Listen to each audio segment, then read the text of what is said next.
Hi, I'm Susan Peterson, and you are listening to Started from the Bottom, an entrepreneur-focused podcast on getting started. Here you will find all the mindset tools and resources you need to just get started.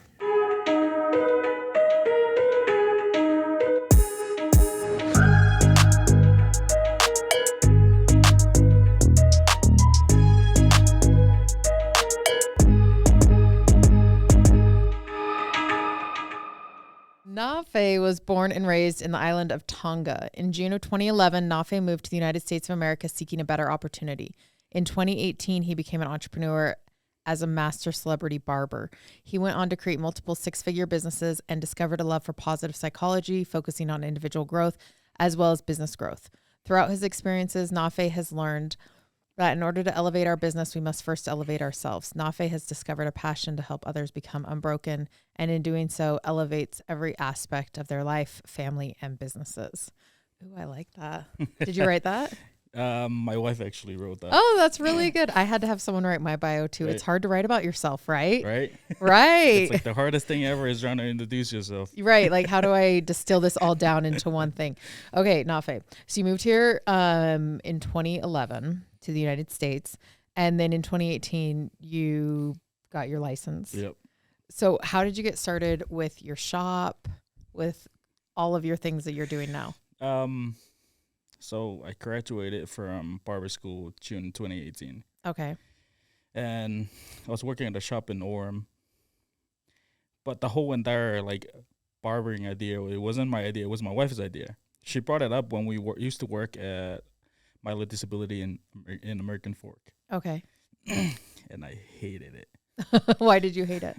We were like case managers, so what we did was we filed the claims, so we're the people who call our clients and letting them know that they got declined. Oh. And so when you make those calls, they think that you're the one that declined it. Yeah, and they're so mad at you. Oh, they're so mad at us. Yeah. So it was hard to explain. I was like, no, we're on the same team. We're on the same team. And I go from this very happy and very outgoing to I knew it. Every single day I'm even afraid to walk into the building. Right. So my wife came up with the idea and it's like, hey, you went to school before and I know that you wanted to go into business. How about we put you into hair school and you can learn the business side of it. Mm-hmm. So I went into hair school for the business side of it. Yeah. And so that's when everything started because I went in there with a focusing on how the business side of being in the hair industry works. Yeah. And so cutting hair ended up coming in last. And so when I was working in Orem at the first shop that I work at, that's when I was like, you know what? I think it's time. I think it's time for me to open a shop. And my wife was like, she's a planner. She loved to plan, lay everything out to make it make sense.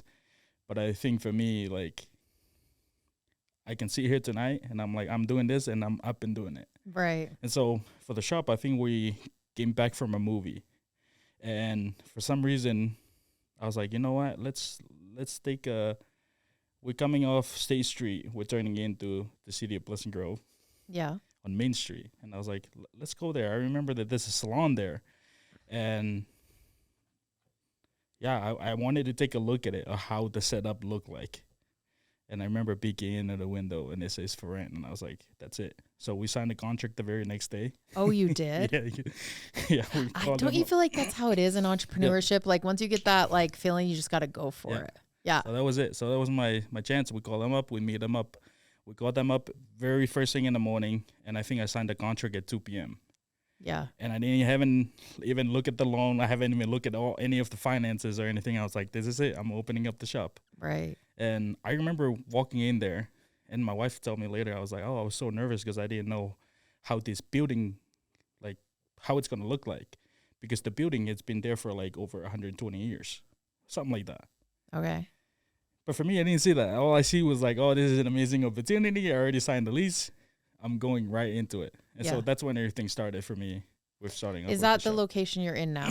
No. So to open up my second location, it was another crazy story because that location was only 5 minutes away from our original location.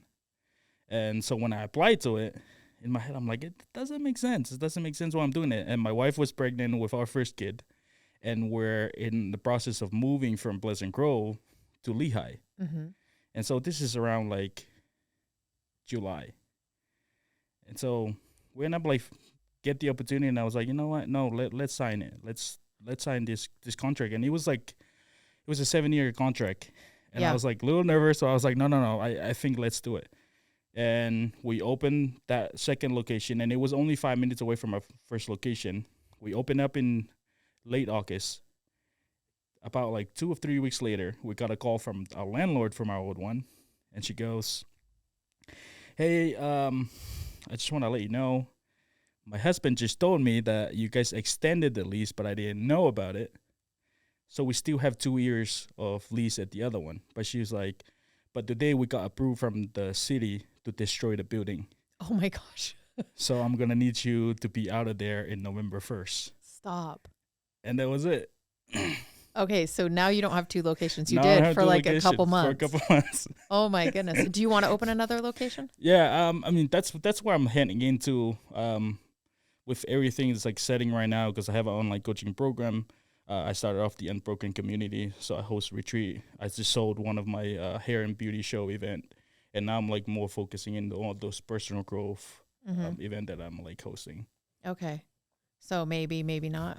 Next year. Next year, I wanted to expand. I wanted to build up that brand, because it's overwhelming right now in Pleasant Grove. We're hitting the max of it, so it needed to be expand. You guys are busy there. We're just super busy. Yeah. I went in there. Nafe, you were so nice. My son and my husband went to London like a month ago, and I texted you like 10 p.m. the night before because you saw my husband. He just loves to grow his hair long, and he's bald on top. He calls it a skullet. I hate it so much.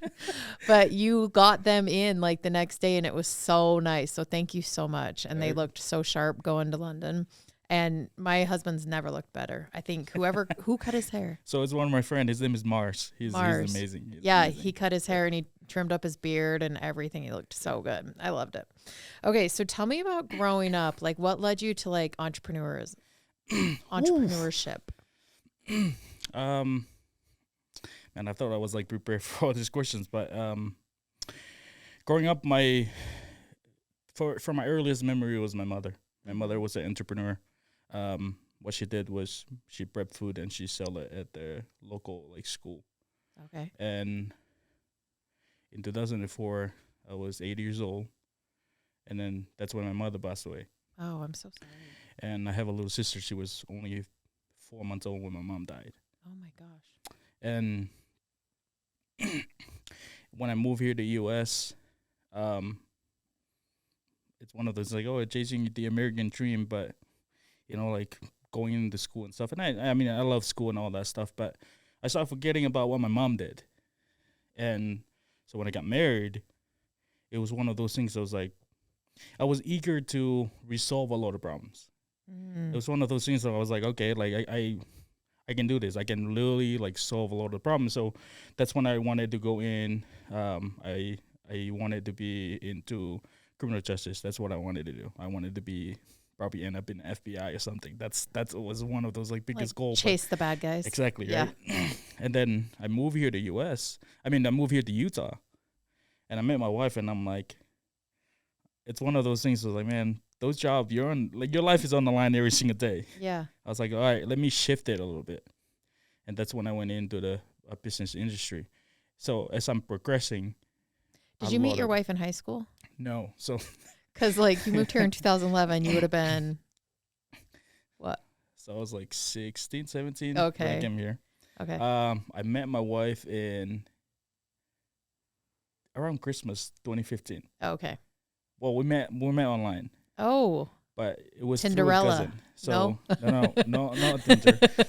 So she was actually like super close friend with one of my cousin. Okay. So my cousin told me, she was like, hey, I have this friend. She really likes you. But my wife doesn't even know if I exist or not. Okay. She probably know who I was, but she was never interested in me. Your cousin's playing matchmaker. So my cousin was playing matchmaker for like a good weeks, where she was like, hey, my gosh. she keep asking me like, how are you doing? So I end up adding her on Facebook, because she told me, she was like, she's waiting for you to send a friend request. So I added her on Facebook, and then she never messaged me. and I messaged her like 2 or 3 times, and she left me on scene. Oh. And I remember sitting down with my cousin. I was like, she never replied. You played me. You played me. Like, you literally played me. But this is like literally how it went. So I ended up like not so I was like playing almost like a reverse psychology. Yes. I hate being left unseen. So in my head, I'm like, I just want her to reply. I don't care what the reply is. I just want her to reply. And so I waited like weeks later until Christmas Eve. And in my head, I'm like, here in the U.S., you would be going to hell if you're not going to say Merry Christmas back. Yeah. Oh, good choice. So that's what I did. I showed her a message, and I was like, hey, I just want to wish you a Merry Christmas to you and your family. And I saw her typing, and I locked out. Like a few hours later, I went back in, and she said Merry Christmas back. And I was like, all right, we're in. So I carry on the conversation. So she was in Hawaii because they were both in school up in Hawaii. And we end up like, I figured out while talking to her during this whole that time that she have a younger sister and I have a younger brother. They both live here in Utah, and they both graduated. They're going to graduate from high school same exact month and the same day. Okay. And I was like, that's it. That's when we're going to meet. Yeah. And she was in disbelief, and I was like, no, I think we're going to meet. So 2016, that's when we met for the first time. Okay. You guys So like just months later. getting to know each other online Right? before Yeah. then. Yeah. Okay. Okay. Sorry. So you're back to your original Back to story. original story. Sorry.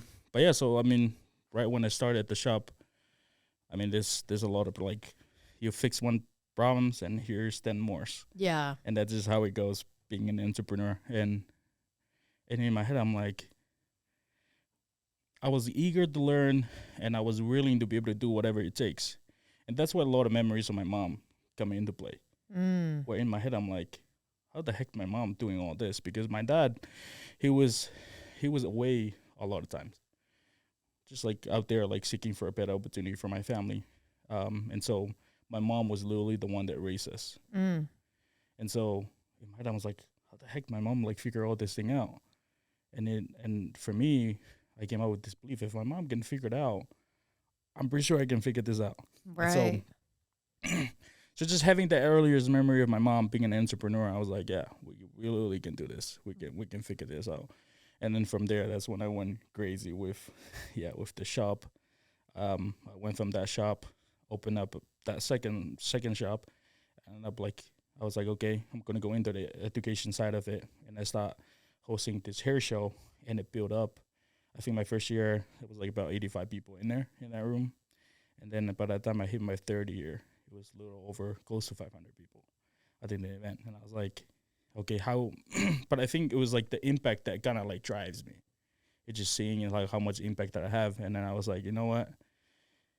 With this event, I'm having a lot of people, but I have no personal connection to them because I host the event and I have other educator teach. But I was like, okay, like I need to go in a little deeper into it. So I sold that event and I started the personal growth retreat. And the reason why I do that was because even though like I think about my mom, all the things she's done, but I couldn't find the learning of when my mom died. And so I was like struggling so hard. I couldn't get over myself. But at the same time, I feel like it was easy for me to fail because there was somebody else I can blame. My mom was never there.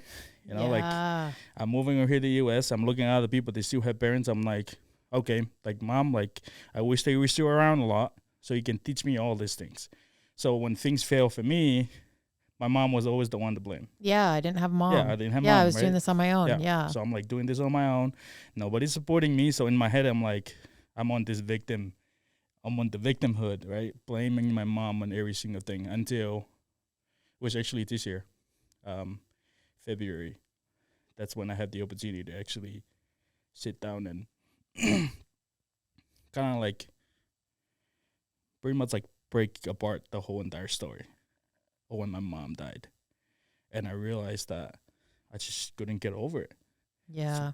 And then we found this film of when on my mom's funeral was, out of all the 8 kids, I was the one that cried the most. And in my head, I'm like, yeah, I still couldn't get over it. I'm like emotional wreck. That's what I been thinking. But then during that whole process where I'm like finding the learning, I was like realizing, I was like, my mom died to give me an opportunity to shine. So if she's the entrepreneur in my family, here I am carrying that legacy. I am an entrepreneur. You're right. Like, and so I flipped the whole story and I was like, I'm thankful that my mom gave me the opportunity to actually shine, to actually step up to the plate. And then from there, that's when everything changed. Oh my gosh. Okay. So many cool things in that story, but I love how the same reason why you could say, this is why I'm failing. Yep. That's the reason why you're successful. I love it's so beautiful. And then also, how about trauma, right? Like just when you think you're done with it, it's like there's another layer that you pull back. I had some traumatic things happen, not my parents dying, but just when you think you've got it solved, you're like, oh, here's one more thing that I don't necessarily, I don't know if I want to go this deep. Yeah. Like we're good, but I don't want to go this deep. Okay. So how did you flip the script? It was, I attend it was my very first ever like mastermind that I ever get to attend. And from there, I get to meet some of the speaker. And the mastermind, it was hosted it was actually a week before my birthday. And there were so many different entrepreneurs in there, but specifically there was 3 people actually. One of them was Keaton Hoskins. He shared an experience about when his dad died. And he talked about like living with no regret. And so that's what chose him. And I'm sitting, I'm like, okay, like I can relate to this story. Here we go. And then I came across Nick Santonastasso, and he talked about emotional home. He talked about like your emotion, quality of your life comes down to the quality of emotion that you feel every single day. And I find myself like angry. When I'm failing, I'm angry. When things doesn't go my way, I'm like flipping. I'm like so mad. And so now I'm like making this connection. And the very last one, his name is Hunter Ballou. He's the one that hosts the RoofCon, and he's a roofer. And so we met, and he invited me to this retreat that he was hosting. And on that retreat, he talked about legacy. Legacy. So he took me to this cemetery. And I was standing there at the cemetery. And like over there, we run through this exercise. But he was like, at the cemetery, find where you're comfortable, where you're sitting and you're like so comfortable at. And I remember looking down, and like there was literally the headstone that was about this size. And all it says in there was mother. And I lost it. Before he even completed his exercise, I'm already like losing it. And I was like, man, like my mom is like really, really here. So during the exercise that he did, I was like, wow. I sit there and I get to rewrite my story again. But this time was finding the good stuff, finding the learning of whatever it is. So I came back from a retreat, and it was the first time ever that I didn't really care about what other people say. I came back and I raised up my price. I switched a lot of things on my business, and I'm like constantly upgrading as I go. And it was all because of that, like realizing that I didn't have an opinion about myself. And then I never like really get over when my mom died. Yeah. So now I'm finding all this learning. And like it says, like, I mean, going into the personal growth, you finally like realizing it's like the onions, right? There's layers after layers. And that's what I'm continuing to do right now. Like with all the mastermind I'm going, I'm like, okay, this is it. This is literally like something I'm working on right now. As one of the personal growth event that I attend was, I realized that I'm never present. I disconnect real fast. Wow. That I'm as never like there. As like a shield. Yeah, like I mean, I can be in the shop, and I'll be zoned out. Where you talk and I don't. It's not that I'm like, I can put down my phone, right? But I'm like disconnected all the time, and so that's just kind of leave me like when I'm at home, I don't go to sleep until 4:30 a.m. in the morning, and I still wake up at like in the morning. I still continue with my day. So that's just how it goes. Like I just don't even know how to turn off and how to turn on, right? And yeah, so I realized that I was like, oh yeah, I like this connection. So now when they track it down, when my mom died, I turned into survivor mode because it was kids raising kids. So I'm always on, okay, how can I make some food for my family, for my little siblings? Right? Who am I going to steal from today? Right. So I'm always on that survival mode. So I adopt this and I bring it right into the adulthood of being like adult. So even though my business is running great, I'm always sitting there. I'm like, okay, how can I make more money? How can I do this? How can I write an event? What more event can I do? So therefore, I'm like never going to sleep because my brain is just already in the future survival mode. I'm like, okay, you know. Right. And then I realized it's like it doesn't have to be like that, because now I realize that the people that I love the most, they're the ones suffer when I'm on the survivor mode. Right, because they're here. Yeah, they're Yeah. here. Yeah, right? they're in the present. And so, yeah, it's been like a week that I'm like on the challenge. I was like, I'm gonna be present. Yeah. And so now I think I'm almost like hitting 150 messages that I haven't replied to. Right? It's like it's stuff that it's not important to me anymore. Right. It's important, but it's gonna. I have better things to I be have at. like 500 Right? unreplied There you go. messages. Yeah. But I do feel like, listen, half of them are from Yeah. DoorDash. Right? And the other half are like, some of them are important and some aren't. And my dad has a saying that like, things will either fall into place or out of your life. Right. And I really believe that. And not that I'm neglecting anything, but I do think like, you don't have to chase as hard. I don't have to chase as hard as I used to. Right. So yeah, so that's what I'm like. That's what Okay. I love it. I want to make sure I give this like the proper respect, because I have other questions, but I don't want to move on from that not bomb you dropped, but like, do you feel your mom with you as you're like building and creating this new life and sharing with your family? Yeah. So I think most of my siblings, they have dreams of my mom, Oh, wow. and like all of them have one except for me until the day before I signed the contract for my second shop. Mm. And I remember sleeping. I saw my mom, and my mom told me, like, you need to sign the contract. And that's why I signed the contract, because it was my wife this time was like having the courage, because in my head I'm like, we literally have a baby in September. This is July. We're Right. moving right now. Right. So I was like, how the heck? It doesn't make sense. And plus, it's like 5 minutes away. It make no sense in my head. But I remember like sleeping, and that's when I had the dream of my mom for the first time ever in my life. Well, I was like, wow, this is it. Wow. So that's why I signed the contract. But I mean, for me, it's like I can feel it. Like I can see there's so many things in my life that remind me of her. Mm. And so, I mean, that's why I'm like never, and right now I'm like never afraid anymore. I really believe that if we look for the people who love us, who've passed on, we can find them. Yep. I really believe that. I think that there's all these things around you all the time, and if you're paying attention, then you see it. Yep. Yeah. Oh, that's so beautiful. Thank you for sharing that. And I love how you've turned it into this wonderful like strength in your life and in your family. Okay. So what's the scrappiest thing you've ever done? That one I was having a hard time with that one. What about, let's not talk about business. What about for your family For my in family. Tonga?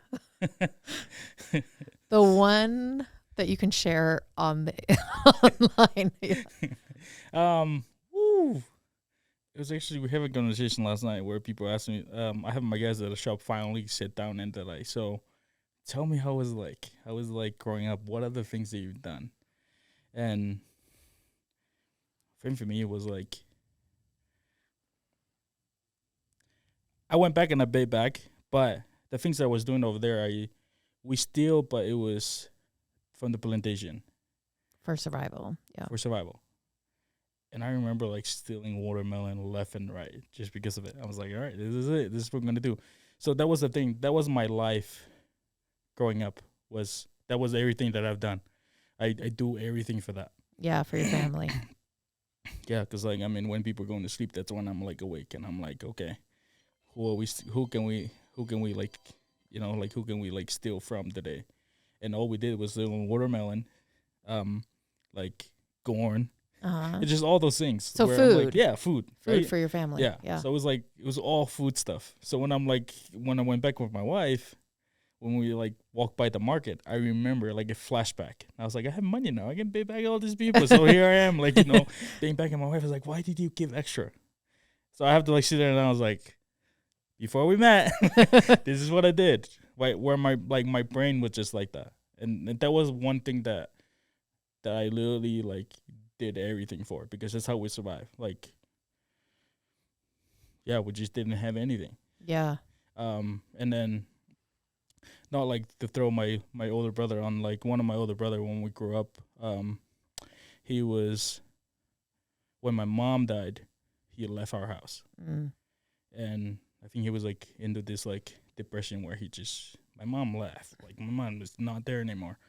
And so he was, at one point, he was the one to take care of us when he came back. And I think at the time he was probably like 20 years old. Mm-hmm. And then, so around that time, when all our siblings from here sent the money, and my brother was like this alcoholic, and he was drinking a lot, and he was smoking a lot. So that was the environment of how we like grew up.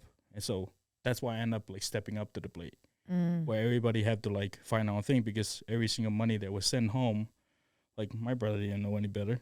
Yeah. So that's what we did. So now we turn into it's like, I'm like, okay, I need to do something. Yeah. And yeah, so that's what we did. That's I love it. So this is an incredible story, Nafe. I love the way, the grace that you're giving your siblings. It's just like, I really believe that in trauma, in hard times, everyone's doing the best they can. And all of our best look different than each other, you know? And like, for your brother to have to go through that at 20, like, can't even imagine. Right. And for you, your whole family and your siblings to have to go through that, it's really remarkable. And it's so incredible what you've been able to accomplish from that. I'm really impressed. Thank you. Okay, I only ask men this question. How do you balance your work, home, family life? So I mean, for me, like the shortest answer is like there's literally no balance. Yeah. I think I came across this quote like early on, is that wherever you at, be there thoroughly. And that's what I wanted to adopt. It's wherever I'm at, that's where I'm gonna be. I'm gonna go in and I'm gonna give on, like I'm gonna show up as my 10. And I'm gonna do every single thing I can, because I realize it's like in order for us to be out balanced, we have to lose focus. So we stay focused until we deserve the balance. Yeah. And so, I mean, in the beginning of my business, I sit down with my wife and I'm like, hey, this is the start of a business.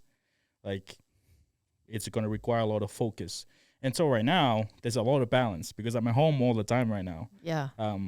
Now we're like creating a little fun trip, a lot of like fun memories at home with our kid. And I was like, no, I deserve this balance, because before I have to stay focused on like when I come down to school and stuff, understanding that if I'm not going to like take care of my business, I'm going to work like this for the rest of my life. Right. You know? And so I think for me, it was like I stay focused until I deserve that balance. But whatever I'm at now, like I'm full on sending. I'm like there 100%. And it works pretty perfect with what I like. One of my weakness was disconnecting and not being present. And so that's what I'm like been working on right now.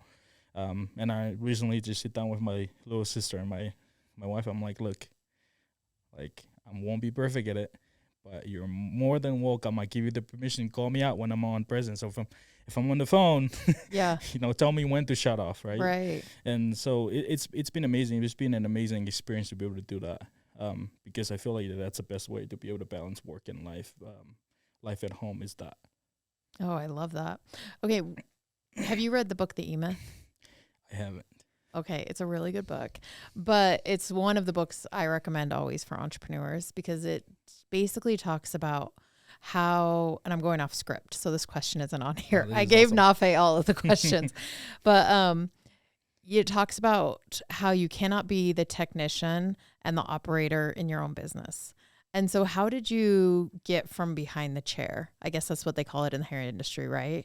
Where you were doing hair and now you're thinking bigger and building and creating systems and scaling. How did you make the switch? I think it was, I realized that, I was going into business and I was cutting hair. I see the impact that I make from just having people on my chair. So in my head, I'm like, okay, how many haircuts I'm doing a day? Like 7 to 8 a day. Okay. So that's the only 8 people that I'm going to impact that day. Yeah. So I went from there to creating that event. Yeah. And in the event, there was more people. But I'm realizing I was like, no, I'm not having the impact. I'm not having that personal connection with them. So that's when I started the retreat. So in my head, I'm like, okay. So now I host 4 different retreats now. There are about like 30 people attending the retreat. And so now they're like launching different businesses. They're doing a lot of things because now I make that connection with them. So now I'm realizing right now, all I have to do is create more leaders and then multiply, and it's going to continue with that. And so that's when I withdraw myself from being behind the chair. I was like, okay, I'm going to hire someone to come replace me in the chair. Now I'm going to go do that. But I think for me, it's like the moment that I find that learning of why my mom died, in my head, I'm like, how many people out there, they're probably struggling with this same thing. This is probably the only thing that's stopping them from skyrocketing. They're stuck somewhere. Yeah, they're stuck somewhere. Because one of my learning is that through thick and thin, I will always find the learning. And I believe in that. So you can put me in any situation, the crappiest situation, and I'll sit there and I'll break down the whole story, and I'm like, that's it. That's literally why this happened to me today. Because I come in and I live the life of like, I wonder why this happened to me today. And so just like doing that, I'm like, okay, I can impact a lot of people by doing that, helping them to be able to see finding the learning. So now when I do all my team meeting with my guys at my shop, there's nothing about customer service. There's literally nothing about that. It's helping them discover who they are. It's like, no, you're more than this. Yeah. You're not that. Yeah, I do a mastermind too. Yeah. And the first thing I want to figure out for everyone is, what do you want? Because we can build anything. We can build everything. We can build anything you want, but if I'm building something you don't want, right, then what are we doing here? Right. And I really feel like in finding out what people want, you find all their limiting beliefs, and then you can start like attacking the limiting beliefs. And then once you can get to the root cause of how people really see themselves, then you can help them see something more. Yeah, that's you said it perfectly. Because that's what I do in my interview. I usually ask them, like, all right, what is it that you want? Yeah. Like, what do you want? And a lot of them will come in and I was like, is that really what you want? Right. You don't know how many people I've convinced to quit school. Right? I'm like, you don't want to do this. I also love how you're going to find the good in almost every situation, aren't you? Right. Yeah. That's it. That's what I mean, that's the lens that I wear every single day. I mean, do you feel like that just is something that came like before your mom passed? Do you feel like you were that way, or do you feel like what you've learned through all of that? I think it was what I learned through like what my mom did. Because when my mom was still around, because how the life is in Tonga is like you save every single penny, and Sunday is the only day that it's guaranteed that you're going to eat on Sunday. So on Sunday, what I say, like 1/4 leg of chicken and a half, and you make this big soup, and you might not like get a piece of chicken, but the soup is gonna taste like chicken. So in your head, it's like you're eating it, thinking that there's chicken, but there's no chicken in it. Just the smell and just the taste of it. And so because my mom every single Sunday she'll give away our stuff to other people, and I remember like as a kid, I'm like, Mom, why the heck do you give it to other people? And she always like says like, oh, somebody else need it more than we did.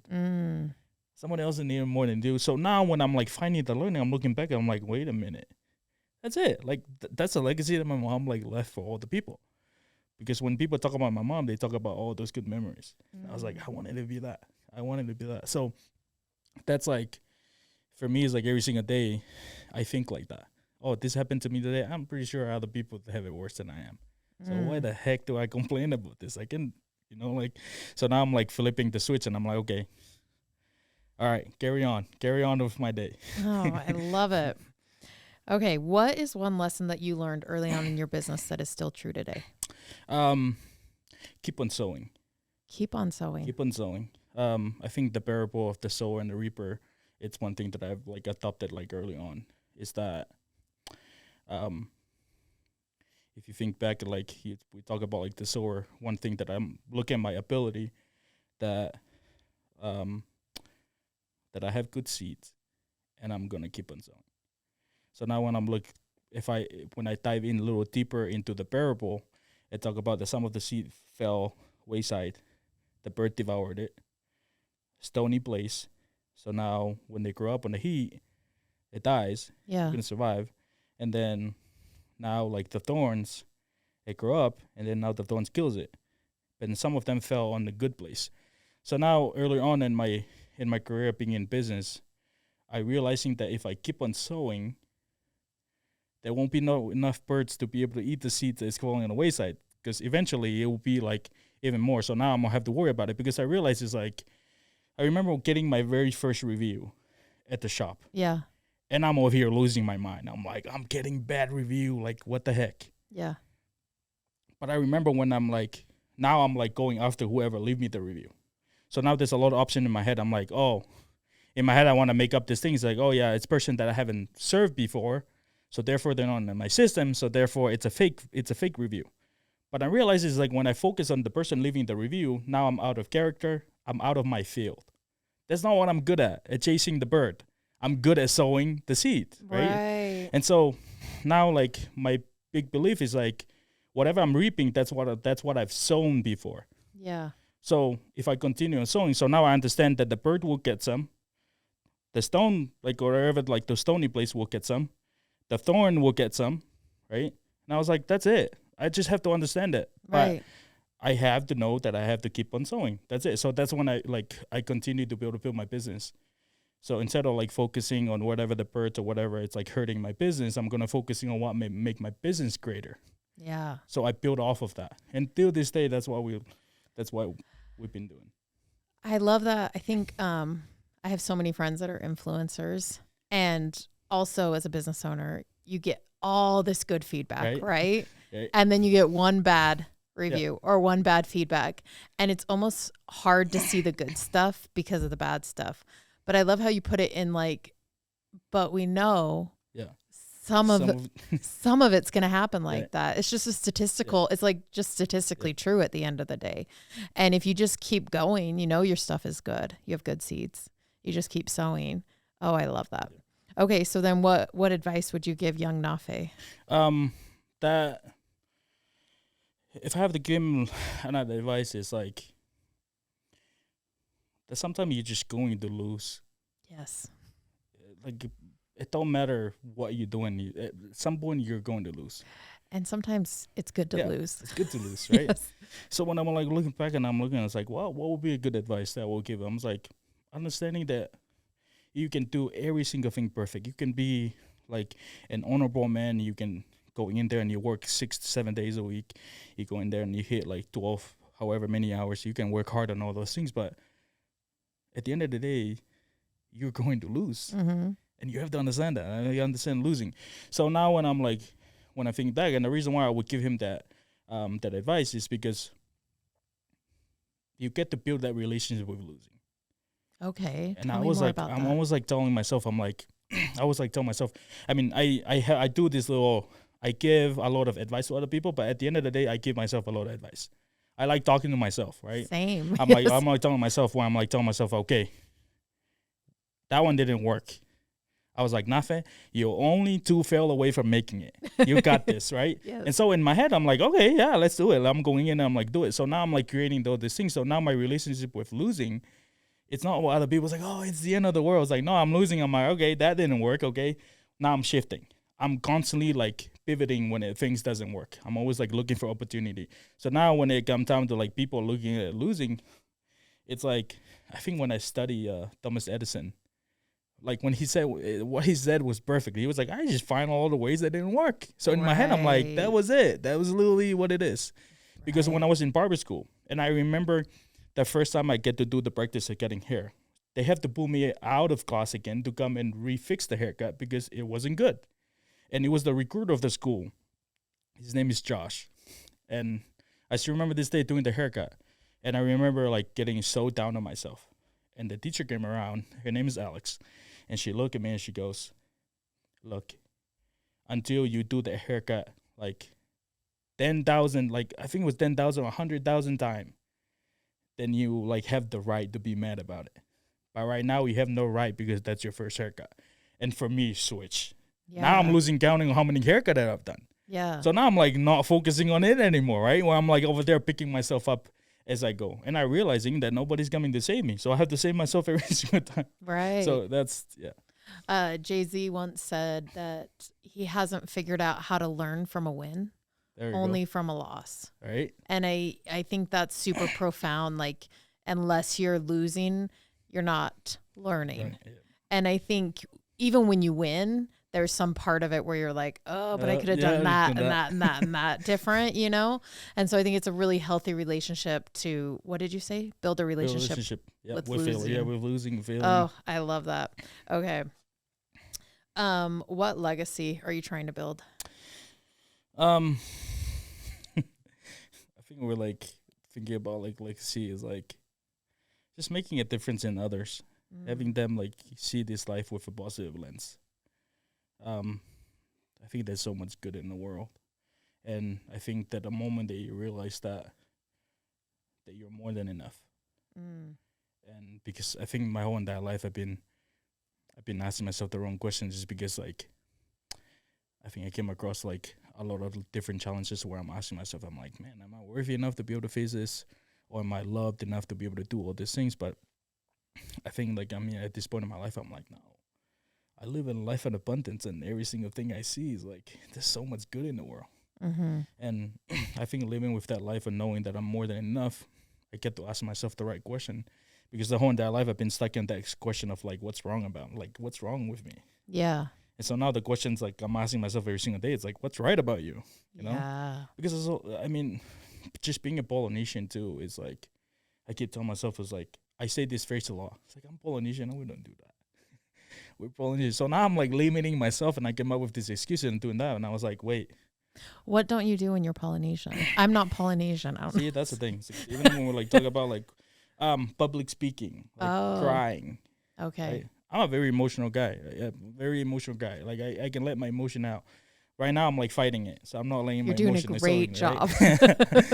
Because I wanted to like be able to like finish this podcast great. So therefore I can't cry, or else we're gonna be crying forever. But that's what I hear. Even on my retreat, I Yeah. get to break down a lot of Polynesian on my retreat, and I was like, look, man, like you definitely can cry, because Yeah. I learned from Nick. He's one of my good friend, and he shares something about emotional integrity.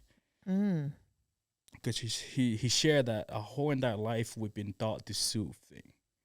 So we soothe with food, we soothe with alcohol, we soothe with drugs and other things. But when he shared about emotional integrity, is that when we lean into our emotion, that's where transformation happened. Mm. So when I wanted to cry, of course I'm gonna cry. Yeah. So instead of like fighting it, I'm like, no, like. So now when I'm like when I went through the learning of my mom, I realized that I haven't let myself cry. Only at her funeral. Yeah, only at her funeral. So right now I'm like, it's just because like people would tell me that, oh man, like, because growing up like being Polynesian is if you cry, it's just like huge sign of weakness. Mm. You know, we don't cry, because I remember like if you cry, usually like your parents or whoever is like there would tell you is like, hey, if you cry, I'm gonna make you cry more, right? It's just one of those things. So therefore, you just never allow yourself to be that, to feel those emotions. Yeah. But I think that's the greatest impact that I will love to like leave behind, is like that you're more than enough. You're capable. You have no limit of anything that you're doing. Yeah. Wow, I love that. Okay. We already talked about how you met your wife. Who is your best friend? Who's my best friend? I think my wife is my best friend. Oh, that's so cute. Yeah, I think my wife is the best friend. I think I did one exercise, and when I go back on my life, and when I go back and I see like the biggest win of my life is when I met my wife. Is when I met my wife. When you convinced her to marry you. Yeah, pretty much. And I remember like I do like a lot of like sometimes like a lot of meditation and stuff, and I remember like if I close my eyes and I go straight to a day where I win, it's always the day that I marry my wife. Oh, I love that. Okay, and you only have one kid? We have one kid and we have one on the way. You do? Yeah, I have a daughter that's gonna be here in March. So do you have a daughter right now, right? No, we have a son right now. You have a son. His name is Leo. Leo, how old is he? I think he's 14 months now. Oh my gosh, and you have a baby coming in March. Yeah, we're going in Wow. March. Okay, so I was going to ask you who your favorite kid is, but would it be Leo right now? Yeah, it will be Leo. Leo. Yeah, I love that kid. That kid is like amazing. Oh, it's so fun. Okay, what does your typical day look like? I think right now, the past 2 weeks has changed a lot. I made a commitment, and I told my wife that I'm gonna go to bed when she go to bed. Oh. Because I don't remember the last time I went to bed when she's going to bed. Yeah. It's because I'm always up and doing my things. I'm always like, your mind won't shut off. It just won't shut off. Yeah. And I can't help it. So when I go back and I'm looking at all my posts from the past like years or so, it's 4:30 a.m. So Yeah. when people hear people telling it for him, I'm like, oh yeah, you actually wake up when I'm just about to go to sleep, right? Right. And so I can do like a full day, 24 hours, so go in like 2 days with it. But right now, it switch a lot. Um, I think like a normal day for me is just wake up in the morning. Um, our kid. I think we're finding all this learning is like you learn to live an intentional life because before when my kid wakes up in the morning, because he wakes up around 7 a.m. in the morning, and a lot of times like I wait until 9, then I can spend some time with my kid. So sometimes I bring him to our bed and he'll just like there playing around, and I'm like there going back to sleep again because in my head I'm like I'm gonna wake up at 9. But right now we figured out we're like okay, so we bought him this little vehicle, Yeah. this little car, and then I told my wife it's like when he wake up at 7 a.m. in the morning, that's it. We're going on a walk. So now we take the dog out. I get to spend a quality time with my wife on that walk, and now I get to spend time with my kid, and now we're enjoying every single thing. So that's what we usually like we do in the morning, and then the whole day, we like with all like the business like event. I have an event coming up in December, and so that's what I like. Me and my wife, we sit there and we exchange ideas on how can we get that done, and just different like. So that's a whole day, just all business stuff. It's just all business stuff, and then and go to sleep. Yeah. I love it. Okay. Here's a fun question that I do at the end. Okay, so I have 3 categories. You pick one. Okay, so it's girl boss, gatekeep, gaslight. Do you have any questions about any of those categories? All of them. What is your question? What are they? What are they? Okay, girl boss. You know what a girl boss is. Okay. Yeah. It's like a girl boss Yeah. or a boy boss, whatever. Gatekeep is when you like keep products to yourself or you Okay. keep learnings to yourself. You don't share them. You want to like hold on to them. Yeah. Or gaslight is when you convince someone that they're crazy and you're lying to them. Okay. So you pick one. I know none of them are great. This is I'll go with the second one. gatekeep. Yeah. Do you gatekeep anything? No. No. No. No fun product that you haven't shared with anyone? This is literally. I have a lot of training that I'm not share with anybody. Oh, a lot of your training. Well, A that's lot of not my training. gatekeeping. That's good Yeah. business practice, right? But no, because no. You share. I share. Okay. Like I think it was like one of the biggest struggle too. Like when with my wife is like I don't share. So when I'm like, sometimes she'll catch me crying. Mm-hmm. She's like, "Why are you crying?" Yeah. And it's just because of the struggle that I go through with like thinking about my mom. Yeah. And so now she's like, "Hey, like knowing that I'm here, I can talk to you." And so like now I learn to share. I'm a very open book. You know when I'm not liking you and I'm not very liking you. But I think 99% of the time I love everybody that I'm like encounter. So Okay. All right. Well, Nafe, thank you so much for coming on my podcast. It really means a lot to me. This is a really good episode, and I think people are going to love it. I appreciate the opportunity. Thank you. Thank you.